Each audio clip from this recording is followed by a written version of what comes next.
Na gente, de fato, bate uma tristeza maior,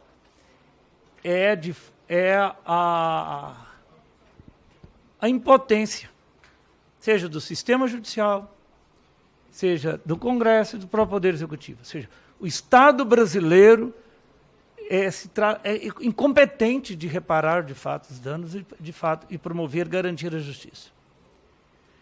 Então, se a gente olha os três poderes, a gente percebe que, na verdade, é o poder econômico que manda.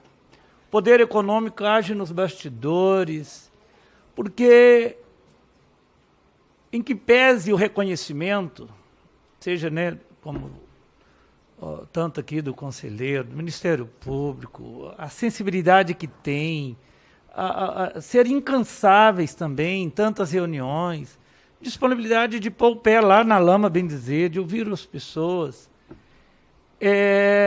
mas a gente não consegue, de fato, garantir a justiça. Não consegue. Gente, 7 anos não é pouca coisa. Não é pouca coisa, 7 anos. E onde que está... E criminalmente, então, ninguém... Criminalmente também, gente. Isso é um escárnio. Um escárnio. É o capital que manda e desmanda. Protela, impõe, mas mesmo que a gente tem hoje, mesmo com falhas, com lacunas, com brechas, que poupa o criminoso, quando é o grande criminoso.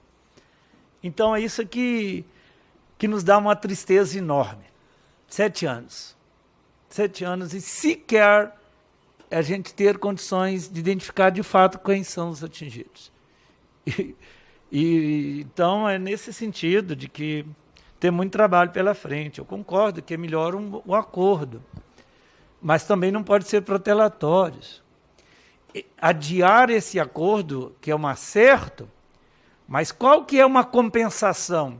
É a participação direta dos atingidos? É ter um controle social na execução de cada ação?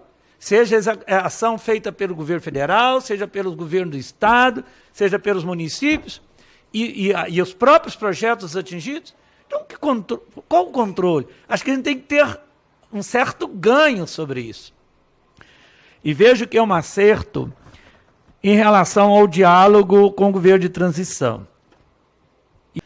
Infelizmente, mesmo com o novo governo, na abertura que a gente tem, mas se não tiver o movimento social, se o povo não estiver dentro, infelizmente nem a gente tem acúmulo político, mesmo sendo Partido dos Trabalhadores, mesmo acreditando, não tem. Não tem, ainda que um governo em disputa, que vai ser em disputa ao longo de 4 anos, e a gente sabe quem acaba ganhando a disputa. O capital financeiro, infelizmente. Um povo punido há décadas, Rogério. Esse povo foi punido onde o Gabundo está desaparecido até hoje na construção da usina Risoleta Neves, doutor Carlos. Não sei se você sabe, ali sumiu um atingido. Ali, existe suspeita de que ele está dentro do concreto lá. Né? Lá no Risoleta Neves. Esse povo foi punido, os pescadores sobretudo, e eu pude acompanhar de perto, lá em Itueta, com a nova Itueta, Aimorés. Ali ficou mais de 2 anos sem ter condições de pescar, porque os peixes, eles não fizeram a limpeza adequada do lago, e os peixes estavam podres, embora vivos. Mas se abria assim, estava com câncer, estava todo... Então, um povo punido nessa bacia, Baguari.